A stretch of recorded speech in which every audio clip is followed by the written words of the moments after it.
మరియ ఏమంటే యేసు ప్రభు పాదాల దగ్గర కూర్చొని బోధ వింటుంది. మార్తమంతా కూడా పరిచర్య, మార్తమంతా కూడా పరిచర్య, మార్తకంతా పరిచర్య. మనం బాగా ఆలోచన చేస్తే మరియ అంటే తిరుగుబాటు. చాలా మంది ఏం చేస్తారు తెలుసా? బైబిల్ ఒక మాట ఉంది, చదవద్దులే. మొదటి సమూయేలు గ్రంథం 15వ అధ్యాయంలో చూస్తే సమూయేలు అంటాడు సౌలు తోటి, నువ్వు ఎలా తిరుగుబాటు చేసావు? దేవుడికి చెప్పింది ఏంటి? అమాలేకీయులు మొత్తం కూడా నువ్వు నాశనం చేయమని దేవుడికి చెప్తే ఆ ఎద్దులు మంచి మంచి కృమిదోళ్ళు ఎద్దులు తీసుకొచ్చావు.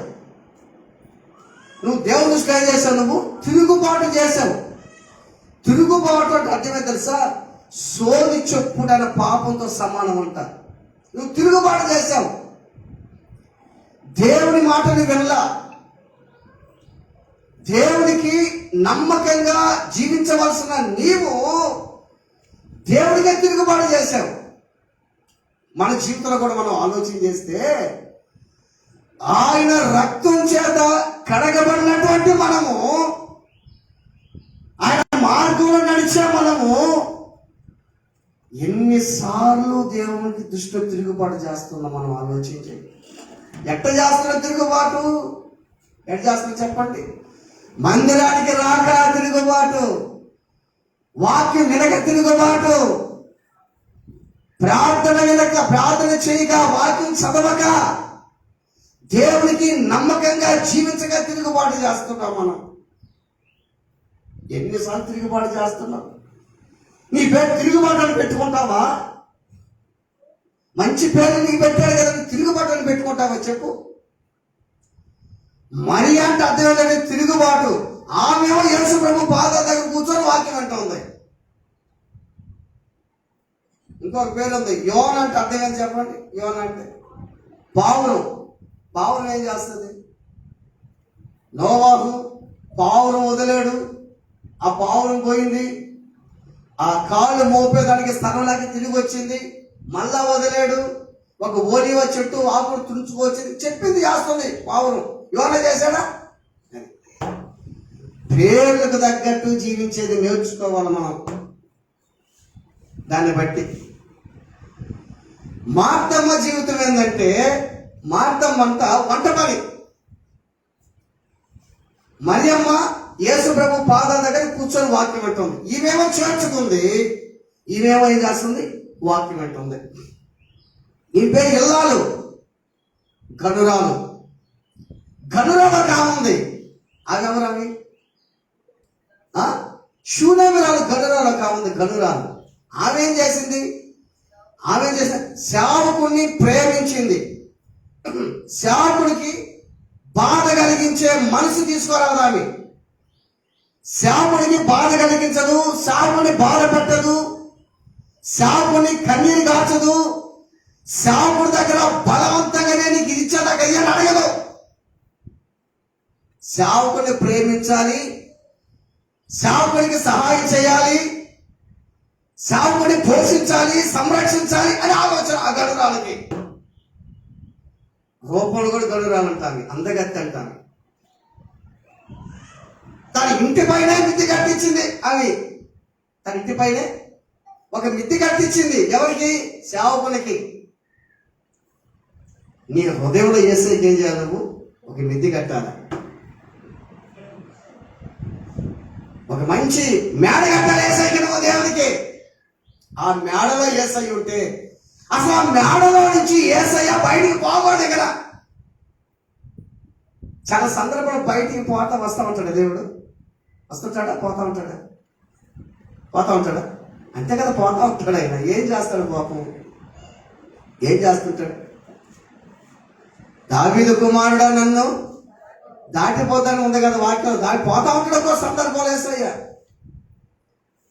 అందుకని ఈ మార్త యేసుక్రీస్తు ప్రభుని ఆహ్వానించింది, చేర్చుకుంది.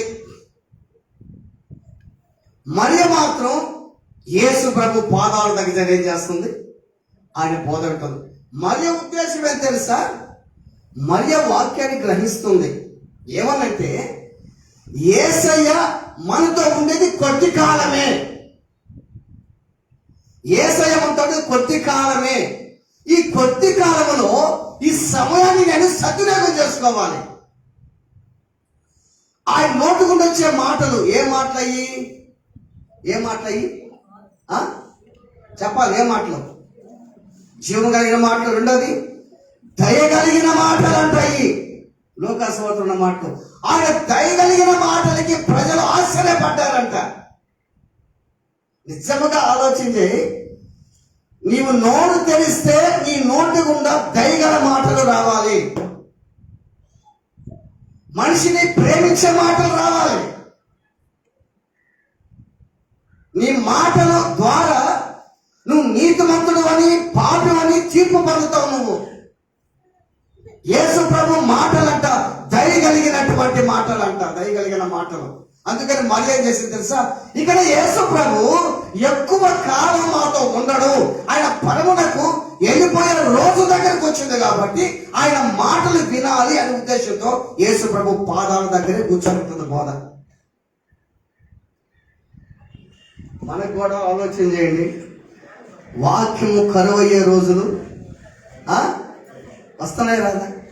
వాక్యము కరువయ్యే రోజులు దగ్గరకు వస్తే నువ్వు వాక్యానికి ప్రాధాన్యత ఇస్తున్నావా? యేసయ్య పాదాల దగ్గర కూర్చుంటున్నావా? సెంట్ మేరీ స్కూల్లో చదువుతున్నావా? మాతా స్కూల్లో చదువుతున్నావా? ఆలోచించే. ఏ స్కూల్లో చదువుతున్నావు?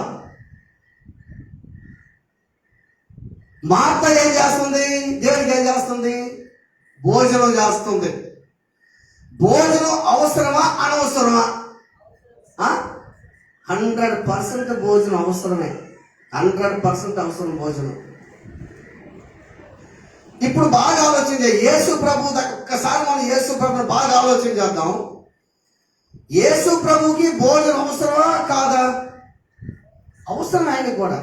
ఎందుకంటే దైవ మానవుడుగా జీవించాడు ఆయన. పూర్తి మానవుడు, పూర్తి దేవుడు. ఆయన పూర్తి మానవుడు, పూర్తి దేవుడు, దైవ మానవుడు. మనలాగానే ఆహారం తిన్నాడు, మనలాగానే అలసట చెందాడు, మనలాగానే బాధపడ్డాడు, మనలాగానే కన్నీరు కార్చాడు, మనలాగానే తిరిగాడు. ఆయన కూడా భోజనం అవసరం లేదు. ఇప్పుడు చాలా సందర్భాల్లో సేవకుని పిలిచారనుకో, సేవకుని పిలిచిందా సేవకుడు వచ్చాడు, వాళ్ళకి వాక్యం బోధిస్తా ఉన్నాడు. వాళ్ళకి అంతా పాట పాడుకున్న వాక్యం అయిపోయింది. 1 గంట అయిపోయింది. 1 గంటకి నీకు కానీ నాకు కానీ ఏం అవసరం? ఆహారం అవసరం, టీ అవసరమా? ఆహారం అవసరం కదా. సరే, వాక్యం అయిపోయింది. వాక్యం అయిపోయిన తర్వాత ఆ కుటుంబస్తులు, సార్ మీరు వచ్చేలాకే ఆ పాటలు పాడతా ఆ మాటలు వింటా ఉంటే మాకు ఆ సడ్డి మర్చిపోయాం సార్, ఆహారం మీరు కూర్చొని తయారు చేస్తాం అని అన్నారు. ఎవరో మంచి మనసు ఉండేవాళ్ళు అటమ్మ చెయ్యమ్మ కూర్చుంటారంటారు.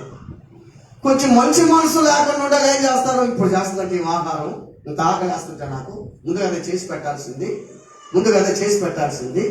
ఇప్పుడు చేస్తే ఏం చేస్తుంది? ఆ పప్పు చారు చేస్తుంది, ఇంకా చేస్తుందేమో. ముందు చేస్తుంటే ప్రిపేర్ చేసి చేప మాంసం చేస్తుంది కదా అని అనుకుంటారమ్మా? చెప్పండి. అనుకుంటారు, ఖచ్చితంగా అనుకుంటారు. కొంతమంది అనుకోరు. కొంతమంది ఏం చేస్తారు? ఏదన్నా పెట్టమ్మా అని అంటారు. ఇప్పుడు బాగా ఆలోచించాలి. ఏసై దగ్గరికి వద్దాం. ఇప్పుడు ఏసైకి బాగా ఆలోచించి, మరి ఏమో వాక్యం వింటుంది, మార్త ఏం చేస్తుంది? పరిచర్య చేస్తుంది. ఇప్పుడు బాగా ఆలోచన చేస్తే మార్త పరిచర్య చేస్తా, వంటలు చేస్తా నిమగ్నం అయిపోయింది.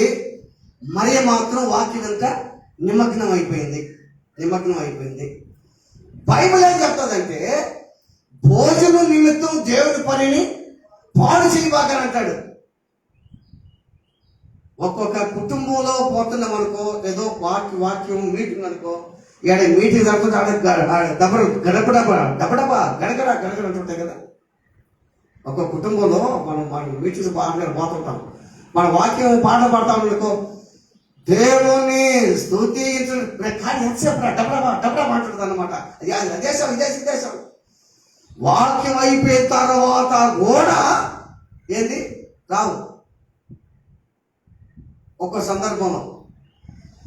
ఇప్పుడు పక్క యేసయ్య వాక్యం చెప్తుంటే ఆమె సుగంధంతో వాసనతో మార్తక్క వండుతా ఉంది. మార్తక్క ఆహారం చేస్తా ఉంది. ఇప్పుడు బాగా మనం ఆలోచన చేస్తే ఇవి చూస్తా ఉంది, ఊరు మార్తమ్మ చూస్తా ఉంది. కానీ యేసయ్య మాత్రం వాక్యం చెప్తున్నాడు, దేవుడి మాటలు చెప్తున్నాడు. మరియమ్మ మాత్రం ఏది పట్టించుకోలే. ఒకవేళ మార్తమ్మ కూడా యేసు ప్రభు దగ్గరకు వచ్చి వాక్యం వింటుంటే యేసయ్య ఏమన్నా, మార్తక్క నువ్వంతా పరిచయం చేశావు కదా, నువ్వు పోయి అన్నం వండుకో అని అంటాడా? అనడం. ఆ మాట రాదు ఆయనకి. వాక్యం అయిపోయిన తర్వాత అప్పుడు 1 గంట అయిపోయింది అనుకుందాం, మధ్యాహ్నం అయిపోయింది అనుకో.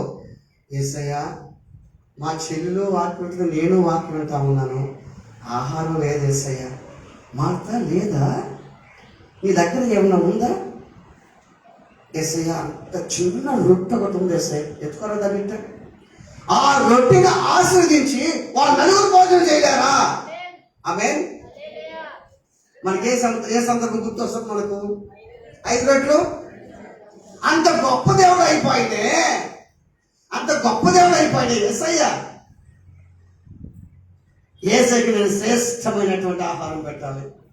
నీ శ్రేష్టమైన ఆహారం ఏం తెలుసా? నీ ప్రవర్తన, నీ నీతి, నీ ప్రార్థన, నీ వాక్యం, నువ్వు ఉండే విధానం, నీ ప్రేమ, అది మంచి ఆహారం ఆయనకి. నీ మంచితనం. ఆ వాక్యం ఈ వాక్యం వింటా ఉంటే ఆమె పనిచేస్తుంది. ఆయన జీవితం అంతా, మార్తమ్మ పరిస్థితి అంతా కూడా పరిచర్య. చూడండి యోహాను సువార్త 12వ అధ్యాయము. యోహాను సువార్త 12వ అధ్యాయము 2-3 చదువు. 2-3 వచ్చినారు చాలు. ఏంటంట? మార్త ఉపచారం అంటే అంతా ఉపచారమే. ఆడ మరి ఏం చేస్తుంది అక్కడ చదవండి. ఆడ ఏం చేస్తుంది మరియా? అచ్చ జటా మాంసం తీసుకొని, అత్తరు సేవ తీసుకొని పాదాలను అభిషేకం చేస్తుంది మరియమ్మ. ఈమెం చేస్తుంది? ఉపచారం అంతే. అని ఉపచారము వద్దని చెప్దామా? ఉపచారం పరిచర్య చేయాలి. ఇప్పుడు బాగా ఆలోచన చేస్తే ఇప్పుడు చూద్దాం. మరియ వాక్యం వింటుంటే, మార్త ఉపచారం చేస్తుంటే, అప్పుడు మార్తాకి చూస్తా ఉంది. ఎంతసేపుడికి మార్తాకి సహాయం చేసేదానికి మరియ రావటం లే. ఇప్పుడు ఎంతమంది కంచం వండుతున్నారు ఏంటి అన్నము? ఒక 4 కొడుతుంది. 4 వాళ్ళ 3 యేసయ్య, వాళ్ళ 3 లాజరు, మార్త, మరియ, యేసయ్య, 4 ఆహారం ఉంటుంది మామూలుగా. దానికి మరియ సహాయం చేయలేదని అప్పుడు ఏం చేసింది? ఎక్కడికి వచ్చింది? ఇప్పుడు చూడండి 40 వచనం.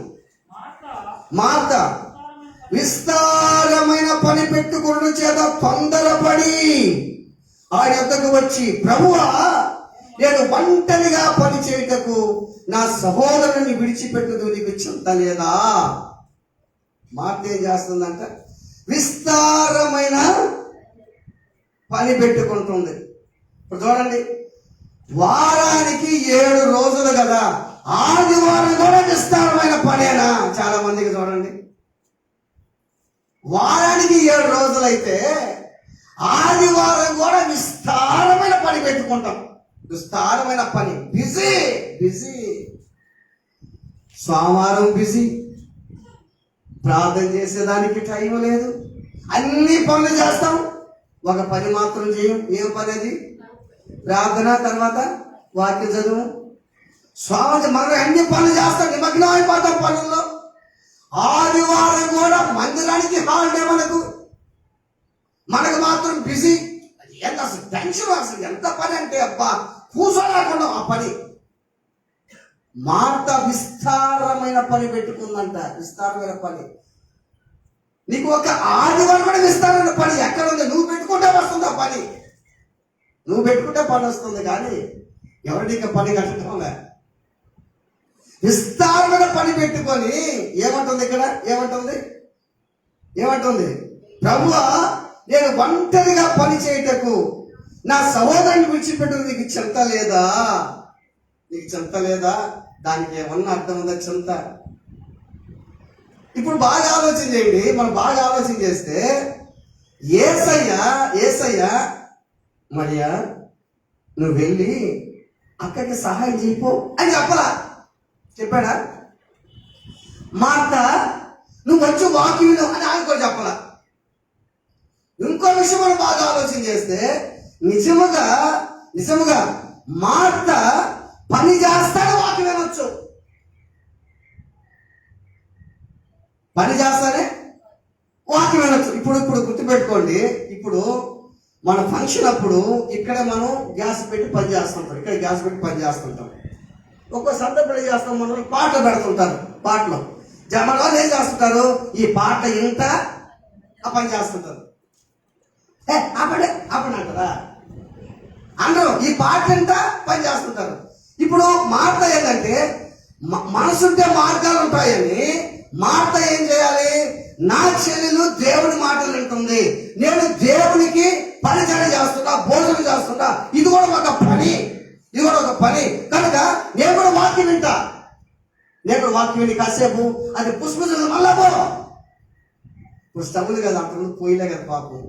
మళ్ళా పని చేయి, మళ్ళా రా, వినొచ్చు. కానీ ఇప్పుడు అప్పుడు మనకి ఏమనిపిస్తుందంటే, మార్త ఏం చేసిందంట అక్కడ చూడండి, తొందరపడి ఏం చేసిందంట? ఇదంతా తొందరపాటే, సనుక్కోవటమే. ఏం తెలుసా? ఇక తొందరపాటు ఎక్కువ, సనుక్కోవటం ఎక్కువ, గునుక్కోవటం ఎక్కువ. అంటే అర్థం ఏంటంటే, నేనే పని చేస్తున్నా, వీళ్ళు చేయటం లేదని కొనుక్కోవటం. ఇప్పుడు బాగా గుర్తుపెట్టుకో, ఏసైకి ఆహారం చేస్తుంది. బాగా వినండమ్మా, ఏసైకి ఆహారం చేస్తుంది. ఈ ఆహారం ఎవరు తినాలమ్మా? ఏసై తినాలి కదా. ఏసై ఎట్లుంటే తింటాడమ్మా? తిను, ఏంటి మాంసం వేసుకో అంటే ఎట్లుంటుంది? అట్టుంది. ఇప్పుడు ఎట్ తెలుసా? ఈమెం వంట చేస్తుంది, నువ్వు వంట చేసిన దానివి నువ్వు నసుక్కోవటం, కొనుక్కోవటం చేసి దేనికి? నేను ఎవరు చేయమన్నారు అసలు? మీకు అర్థమవుతుందా వాక్యం? నువ్వు వంట చేస్తున్నావు, నువ్వు పరిచయం చేస్తున్నావు, ఎవరు కొనుక్కోమని, ఎవరు నసుక్కోమన్నారు నిన్ను? అటువంటి ఆహారం ఏసైకి ఇష్టం అనుకుంటున్నావా? నేనే వంట చేస్తున్నాను, నేనే పరిచయం చేస్తున్నాను, నేనే ఇదంతా చేస్తున్నాను, వాళ్ళు ఆయన ఎందుకు కొనుక్కోమలేదు? లేదా మేమే చేస్తున్నాము, వీళ్ళంతా ఏం చేస్తున్నావు? నువ్వు కొనుక్కోమలేదు. నువ్వు కొనుక్కుంటే, ఆ విధంగా చేస్తే ఇది దేవుడికి ప్రయోజనకరంగా ఉండదు, నీకు ఆశీర్వాదాలు రావు. చాలా మంది అంటుంటారు, ఏమంటారు తెలుసా? నేను మొదటి నుంచి పరిచర్య చేస్తానే ఉన్నా, మొదటి నుంచి నేను పరిచర్య చేస్తున్నా అని అనుకుంటున్నావు కదా. ఎందుకు దీవించబడలేదు? కారణం ఏం చెప్పండి? సడకోటు. అక్కలారా, అన్నల్లారా, తమ్ముళ్ళారా వినండి. నలుగురు తమ్ముడు చర్చి కాడికి వచ్చి పని చేశారు అనుకో, కొనుక్కోకుండా చేసుకోండి, గొడగబాకండి.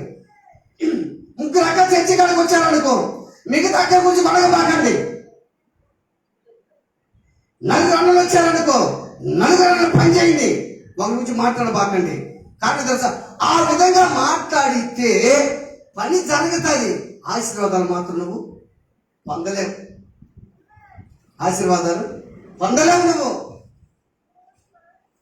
ఇప్పుడు ఆలోచన చేయండి. ఇప్పుడు ఒక్క సబ్జెక్ట్ చెప్పాలనుకుంటే, ఇప్పుడు మీకు ఇప్పుడే జ్ఞాపకం వస్తుంది నాకు. రెండవ రాజుల గ్రంథం, రెండవ రాజులు 5వ అధ్యాయము, 2వ రాజులు 5వ అధ్యాయము, 2వ రాజులు 5వ అధ్యాయము 2-3 వచ్చారు చదవండి. 2-3 వచ్చినారు. 2వ రాజులు 5:2-3 వచ్చినారు.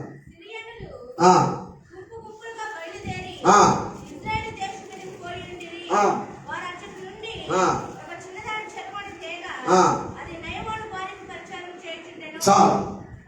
చేస్తుంది నయమాను భార్యకి? ఎవరామె? ఎవరు అమ్మాయి? అమ్మాయి ఎవరు?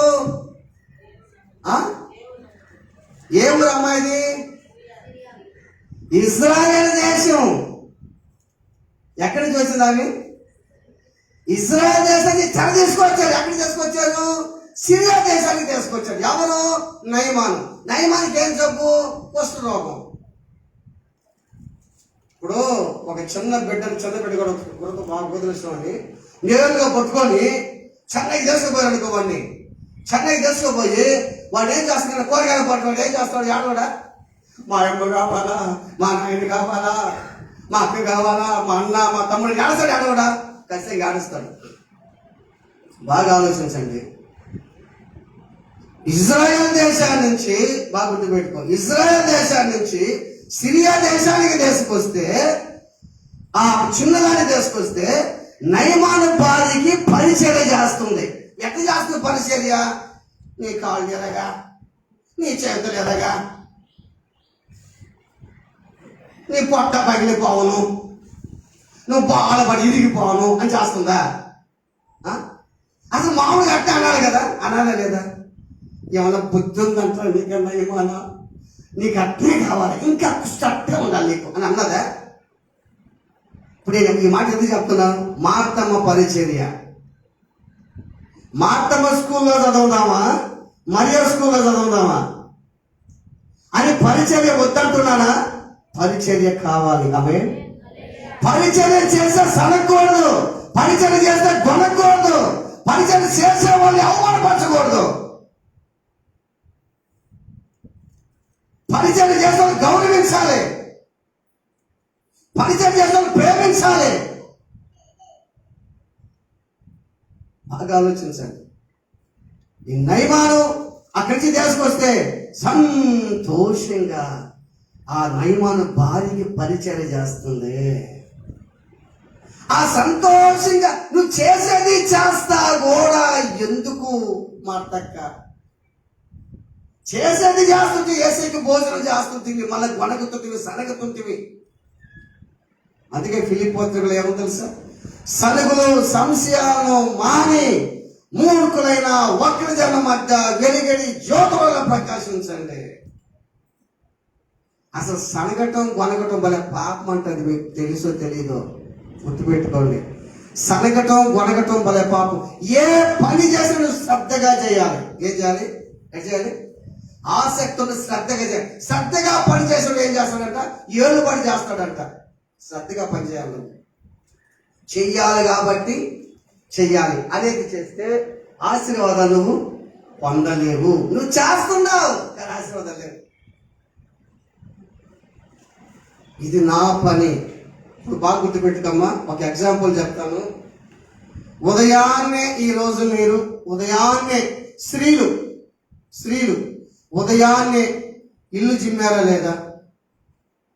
ఏమ్మా చిమ్మారా? ఎన్నిసార్లు చిమ్ముంటారు? ఒక్కటే. మా పాసింగ్ వాడికి 3 సార్లు చిమ్మేసి ఉంటుంది, 4 సార్లు చిమ్మేసి ఉంటుంది. ఏమ్మా 3 సార్లు. ఎందుకు చెప్తున్నావమ్మా? ఎందుకు చెబుతున్నాం? శుభ్రంగా ఉండాలని. అంతేనా? అంతే కదమ్మా. వింటున్నారు కదా, వింటున్నారు కదా. మన ఇల్లు శుభ్రంగా ఉండాలని చెమ్ముతున్నావు నువ్వు. అంతేనా? మన మందిరం కూడా రోజు చెమ్ముతానే ఉండాలి. అది కాదు, వదిలేసి నీ ఇల్లు అంతా శుభ్రంగా ఉండాలని కోరుకుంటే ఆయన ఇల్లు ఎట్టుండాలి? ఆయన ఇల్లు ఎట్టుండాలి? ఇంకా శుభ్రంగా ఉంటుందా? నీ ఇంట్లో బాగా గుర్తుపెట్టుకో. నీ ఇంట్లో ఒక గోడ ఒక పక్క కట్టాలనుకోమ్మా. కట్టాలా? ఎట్ట కడతావమ్మా గోడ? బాగా నా కర్మ ఏం గోడలేదా అని కడతా. గోడని కడతా. ఏం గోడ? సిమెంట్ కట్టి అనంట. బాగా కట్టు, బాగా సిమెంట్ పోయి కట్టే బేదానికి అను. బాగా కూర్చోను, సిమెంట్ బాగా కూర్చో, బాగా కొట్టు, బాగా చేయి. ఎంత ఆసక్తిగా చేస్తావు నీ పని. నీ గోడ, నీ ఇల్లు. ఇది ఎవరి ఇల్లు? ఇది ఎవరిది? దేవుని ఇల్లు. ఇదే ఎవరిది? దేవుని ఇల్లు. అందుకే అప్పట్లోనే దావీదు మహారాజు చెప్తున్న మాట చూడండి. కీర్తన 69:9 చూడండి. కీర్తన 69:9. కీర్తన 69:9. నీ ఇంటిని కూర్చిన ఆసక్తి ఏందమ్మా? భక్షించడం అంటే తింటాం. నీ ఇంటిని కూర్చిన ఆసక్తి నన్ను తినేస్తుందయ్యా. సేమ్ చూడండి, సేమ్ థింగ్, సేమ్ అదే పోతాం, అదే రుచిపోతాం. యోహాను సువార్త 2:17 చూడండి. 2:17 చూడండి. 15 చదవండి. యోహాను సువార్త 2 అధ్యాయము.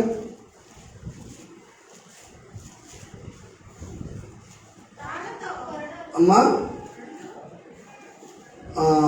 చెప్తా మీకు 13 చదువు. 13 నుంచి. యూదుల పస్కా పండుగ సమీపించగా వెళ్ళి దేవాలయంలో ఎడ్లను గొర్రెలను చూచి చేసి దేవాలయంలో తోలివేసి బల్లను చల్లివేసి పడదరాసి తీసుకొని పోవుడి. నా తండ్రి ఇల్లు వ్యాపారపు ఇల్లుగా చేయడని చెప్పాను. ఇప్పుడు చదువు. ఆయన శిష్యులు నీ ఇంటిని కూర్చిన ఆసక్తి నన్ను భక్షించునని రాయబడినట్టు జ్ఞాపకము చేసుకునేను. అది శిష్యులు అప్పుడు అర్థం చేస్తారు. ఓహోహో, ఈ మాట ఎక్కడ ఉంది? దావీదు మహారాజు చెప్పున్నాడయ్యా. బాగా ఆలోచన చేయండి. ఇది చూస్తేనంట మామూలుగంట దేవునింటి విషయంలో యేసు ప్రభు కంట ఎంతో తీవ్రమైన ఆసక్తి ఉందంట. యేసు ప్రభుకి అంత ఆసక్తి ఉందంట. ఎంత ఆసక్తి అంటే ఆయన నిలువ తినేసిందంట ఆసక్తి. ఏమని? నా ఇల్లు బాగలేదు, నా ఇంట్లో వ్యాపారం జరుగుతుంది, నా ఇంట్లో ఆరాధన జరగాలి కానీ బిజినెస్ వ్యాపారం జరగకూడదు. నా ఇంట్లో రోజులమ్మవారు, పావురాలు, బల్లలు అవన్నీ బిజినెస్ జరుగుతుందని తోలేశాడంట. ఇది తోలేసేది ఎవరంటే ఇక్కడ చూస్తే మనము యేసంత నిజముగా మెస్సియా అనడానికంట యేసు దేవాలయాన్ని శుద్ధి చేయటం అంట. అదంట యేసే లోకానికి వచ్చాడు కదా, ఆయన నిజముగా మెస్సియా అనడానికి దేవాలయాన్ని శుద్ధి చేయటం అంట. తర్వాత ఆయన శిష్యులు మరొక సూచన ఏంటంటే ఒక మెస్సియా మాత్రమే వర్తకులను, జంతువులను ధైర్యంగా పారదోలుతాడంట. ఆయన ఇంకెవరు కూడా పని ఇంకెవరైనా చేశారు అక్కడ? ఆ రోజుల్లో లేరా భక్తులు? లేరా ఆ రోజుల్లో భక్తులు? అయ్యో దేవాలయం చేస్తుందని అనేవాళ్ళు లేరా? ఒక మెస్సియా మాత్రమే చేయగలడంట. నిదర్శనం అంటారు ఆయన మెస్సియా. ఇప్పుడు చూడండి, నీ ఇంటిని కూర్చిన ఆసక్తి నన్ను తినేస్తుందయ్యా. బాగా గుర్తుపెట్టుకోండి నా ప్రియమైన సహోదరుడా, గుర్తుపెట్టుకోండి. వాక్యం మనకు కొద్ది రోజులే ఉండాలి. నీ ఇల్లు నువ్వు ఎంత శుభ్రంగా చేసుకుంటున్నావో ఈ ఇంటిని కూడా అంత శుభ్రం చేయాలి. ఈ డ్యూటీ అదంతే. యేసే చెప్పాడు, నీ ఇంటిని కూర్చున్న ఆసక్తి నన్ను ఆ ఇంటిలో బిజినెస్ జరుగుతుంటే వ్యాపారం ఓర్చుకోలేకపోయాడు. ఆయన ఓర్చుకోలేకపోయాడు. ఎంత ప్రేమ స్వరూపుడు ఆయన. ఆలోచించండి, ఎంత క్లీన్ చేసుకుంటాం మన ఇంటిని, ఎంత శుభ్రం చేస్తాం. నాకు మందిరం అంటే అంత ఇష్టం. నాకు ఆయన మందిరం అంటే నా ఇల్లు, నా ఇంట్లో కూడా మీరు ఎట్లుంటుందో, ఈ ఇల్లు ఎట్లుంటుందో చూడండి, ఇది ఎట్లుంటుందో చూడండి. అయినా కానీ నేను పట్టించుకోను, ఉన్నాయంటే ఉంటుంది అంతే. ఇంకో విషయం చెప్తున్నాను మీకు, నాకు ఇప్పుడు బండి లేదు. ఆ ఉన్న బండితో పోతా ఉన్నాం. మళ్ళీ 2 రోజులు గ్యాప్ వచ్చింది. అది ఫ్లగ్ మీద పెట్టి రన్నింగ్ చేస్తున్నాం. అయినా కానీ దేవుని దగ్గర ఏడ్చి నేను ప్రార్థించి నాకు బండి కాదు చేయగా, దేవుని దగ్గర ఏడ్చి నాకు బండి అని చేయాలి. నేను నాకు లేకపోయినా పర్వాలేదు, ఇస్తే తీసుకుంటా, లేకపోలేదు. కానీ మందిరం మాత్రం అభివృద్ధి చెందాలి. ఆమె మందిరం బాగుండాలి. నేను కోరుకునేది అదే, నా మందిరం బాగుండాలి.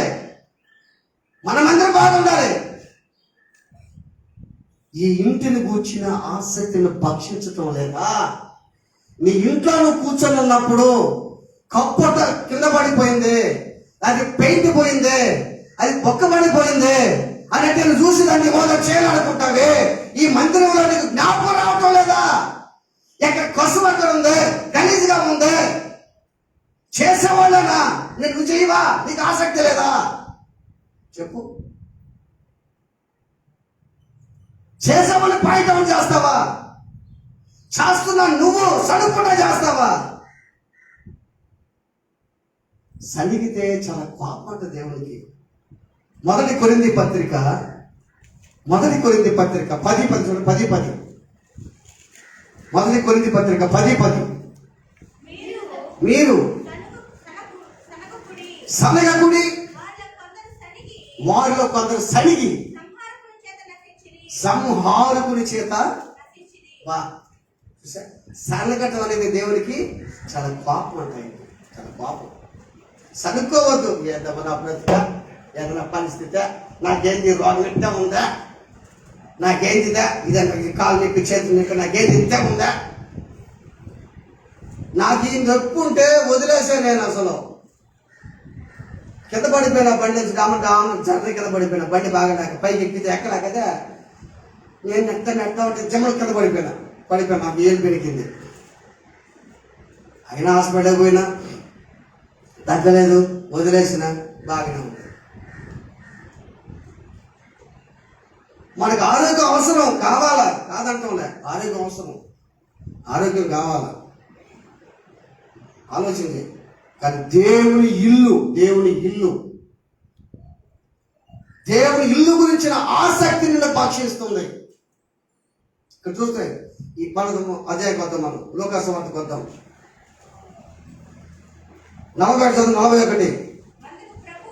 అందుకు ప్రభు, మార్తా నీవు అనేకమైన పనుల గురించి విచారం కలిగి తొందరపడుచున్నావు. చూడు, నువ్వు అనేక పనుల గురించి విచారపడుతున్నావే. ఈ పని గురించి విచారపడవా? నీ పని గురించి విచారపడుతున్నావు, మంచిదే కాదంటావులే, దీన్ని పట్టించుకుంటున్నావా? ఆలోచించి. ఇదంతా మందే కదా మందిరం, ఈ మందిరం మందే కదా. ఇంకో విషయం చెప్తాను మీకు, నీ మందిరం శుభ్రంగా ఉంటే నీ జీవితం కూడా శుభ్రంగా ఉంటుంది, నీ కుటుంబం కూడా బాగుంటుంది, నీ ఇల్లు కూడా బ్రహ్మాండంగా ఉంటుంది. ఒక్కడ గుర్తుపెట్టుకో, మన ఇంట్లో ఎన్నిసార్లు నీట్గా శుభ్రం చేస్తాం, కడుక్కుంటాం, నీట్గా శుభ్రం చేసి బాగా చేస్తాం. నేను చూస్తుంటా, ఒక్కొక్క ఇంటికి పోతే మన శుభ్రంగా ఉంటుంది ఆ ఇల్లు. ఒక ఇంటికి పోతే శుభ్రంగా ఉంటుంది ఆ ఇల్లు, శుభ్రంగా బ్రహ్మాండంగా ఉంటుంది ఆ ఇల్లు. ఒక్కొక్క చర్చికి పోతే ఎట్లుంటుంది? దుమ్ము రాలిపోయి, చూస్తారు కదా, దుమ్ము రాలిపోయి, తుడిసే వాళ్ళు లేక, కడిగే వాళ్ళు లేక, చిమ్మే వాళ్ళు లేక, ఆ పని చేసే వాళ్ళు లేక, నాకు ఒక్కసారి బాధ వేదన ఉంటుంది. నాకు ఒక మందిరం పోతే ఏంది అయిపోయింది. ఒక్కొక్క మందిరం దగ్గర ఆ బెంచ్ల మీద అట్టు కొట్టే వేస్తుంది, పొగలేసినట్టు వేస్తుంది దుమ్ము. నీ ఇంట్లో ఒప్పుకుంటావా? నీ ఇంట్లో కుర్చీలు ఉన్నాయి, శుభ్రం చేసుకోవా? నీ ఇంట్లో బూజు ఉంది, తుడుచుకోవా? బాగా గుర్తుపెట్టుకోండి దేవుని బిడ్డలారా, బాగా గుర్తుపెట్టుకోండి. భోజనం అవసరం, వేసే పాదాలకు కూర్చునేది కూడా అవసరం. పరిచయం చేస్తాను, నువ్వు ప్రార్థన చేయి. నేను ప్రార్థనే చేస్తాను, కుదరదు, పరిచయం కూడా చేయాలి. ప్రైజలా, నేను ప్రార్థనే చేస్తా, నాకు సేవ అంటే కుదరదు, పరిచయం కూడా చేయాలి. నువ్వు ఆయన చెప్పాడమ్మా చేయమని, నేను చేయమని చెప్పాడు. చూస్తే మనం ఏమంటున్నామి? అందుకు ప్రభు, మార్తా నీవు అనేక పనుల గురించి విచారణ కలిగి తొందరపడుతున్నా, కానీ అవసరమైంది ఒక్కటే. ఏం తెలుసా? ఆ అవసరమైంది ఏంటంటే క్రీస్తుతో సహవాసము. అంత చప్పలు కొట్టండి. హల్లెలూయా. అని పరిచర్య అవసరం లేదని కదా, అవసరమే. అన్నిటికంటే అవసరం ఏంటంటే క్రీస్తుతో సహవాసమే అన్నిటికంటే ఉత్తమమైనది. ఎందుకంటే ఉత్తమం అంటే ఉత్తమం అంటే మంచిది. మా వాడు ఉత్తముడయ్యా అంటుంటారే, మా అమ్మాయి ఉత్తమురాలయ్యా అంటుంటారా? ఉత్తముడు మంచిది, మంచిది. అందుకనే యేసు అంటున్నాడు ఇక్కడ చూస్తే, కానీ అవసరమైనది ఒక్కటే, మరియా ఉత్తమమైన దానిని ఏర్పరచుకొనెను, అది ఆమె వద్ద నుండి తీసివేయబడదని చెప్పాను. అంటే మార్త వాక్యం వినకుండా భోజనం చేస్తుందని యేసు తప్పు పట్ల. బాగా గుర్తుపెట్టుకోండి, నేను చెప్పే వాక్యం జాగ్రత్తగానండి. మార్త యేసు చెప్పే వాక్యము వినలేదని భోజనమే నిమగ్నం అయిపోయిందని యేసు తప్పు పట్ల. ఏ తప్పు పట్టాడు? నువ్వు సడుక్కుంటున్నావు, నువ్వు పని చేస్తున్నావు, నువ్వు కొనుక్కోవటం దేనికి? నీ చెల్లి మీద కొనుక్కోవటం దేనికి? ఎవరి మీద కొనుక్కుంటున్నావి? సొంత చెల్లెలే కదా. మన చెల్లెలు ఎప్పుడు సొంత చెల్లెలు మనకుంటారు లేదా? ఎవడారు? వీళ్ళంతా మీరేనమ్మా, వీళ్ళంతా మీ చెల్లెళ్ళు. నువ్వు కొనుక్కోవా? ఇక నేను చేయను, కానీ చేయబాకు, నీ చేయబాకు. ఈరోజు నేను చేస్తాను, చెయ్యి, సంతోషం. ఆమేన్. హల్లెలూయా. నా వల్ల కాదు, నిజమే వల్ల కాదు, ఆలోచించే. నువ్వు సనుక్కోవద్దు, కొనుక్కోవద్దు. నువ్వు చేసే పని బాగా గుర్తుపెట్టుకో. నువ్వు చేసే ప్రార్థన దేవుడు వినాలి. ఆమేన్, ఆమేన్. నువ్వు పాడే పాట అందరు కాదు, దేవుడు వినాలి. ఆమేన్. నువ్వు పాడే పాట నిమగ్నమై పాడాలి. నీ పెదవుల గుండా పరిశుద్ధత రావాలి. నీ కళ్ళలో కన్నీటి బాష్పాలు రావాలి. పేతురంట పేతురు ఏం చేశాడు? వేసేది నేను ఎరగనని చెప్పాడా లేదా? చెప్పాడు కదా. పశ్చాత్తప్పుడు ఏడ్చాడంట పేతురు. ఏడ్చిన తర్వాత యేసయ్య పేతురుని ఏం చేశాడు? క్షమించాడా లేదా? క్షమించాడు. క్షమించేసిన తర్వాత యేసయ్య పరమనికి వెళ్ళిపోయిన తర్వాత పేతురంట రోజు ఉదయాన్న వేకువ జామున ప్రార్థనకి వెళ్ళేవాడంట. ఎక్కడికి? కొండ మీదకే. దేవుడు యేసయ్య మార్గం చూపించాడు కదా, గుర్తుపెట్టుకోండమ్మా. సేవకుడు మీకు బోధించే బోధ మీరు వినాలా, నేర్చుకోండి. యేసయ్య బోధించిన బోధ శిష్యులు నేర్చుకొని ప్రపంచం అంతా చుట్టారు వాళ్ళు. పేతురంట ప్రార్థన చేసేదానికి కొండకి వెళ్ళేవాడంట. కొండకి, ఆ కొండకి పోతానంట. ప్రార్థనకి మోకాళ్ళు వంగినప్పుడు కుక్కురు కోడి కూసేదంట. కుక్కురు కానీ కోడి కూస్తే ఆ బాధకి ఏడవటం కాదంట ఆయన. ఎవరు?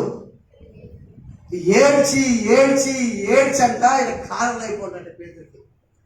ఎడా నీ ప్రార్థనలో నువ్వు చేసే ప్రార్థనకి కన్నీరు వస్తుందమ్మా. కన్నీరు వస్తుందా? అప్పులైపోయాడన్నా అని కన్నీరు వస్తుంది. బాగలేదన్నాడు కన్నీరు వస్తుంది. నాకు అది కొనుక్కోవాలని కన్నీరు వస్తుంది. నాకు అది కన్నీరు వస్తుంది. దేవుని కోసం కన్నీరు కారుస్తావా? ఒక్క కన్నీటి బొట్టుగా నువ్వు కారిస్తే అది ఆడుంటుంది తెలుసా? ఆడుంటుంది అది. ఆయన బుడ్డిలో, ఆయన దగ్గర, నీ దగ్గర లేదు బుడ్డి, ఆయన దగ్గర ఉంది బుడ్డి. నీ దగ్గర డబ్బులు బుడ్డి ఉంది. నీ దగ్గర డబ్బులు బుడ్డి, డబ్బులు తిట్టు బ్యాంకు తాళాలు, బీరువా తాళాలు మన దగ్గర ఉంటాయి. ఆయన దగ్గర ఏముంటాయమ్మా? బుడ్డిదే బుడ్డి, కన్నీటి బుడ్డి. ఒక్కొక్క బుడ్డి ఉంటుందమ్మా. ఆ బుడ్డిలో చూస్తూ ఉంటాడు. ఏదో బుడ్డిలో ఒక బొట్టు కూడా బుడ్డిలోనా?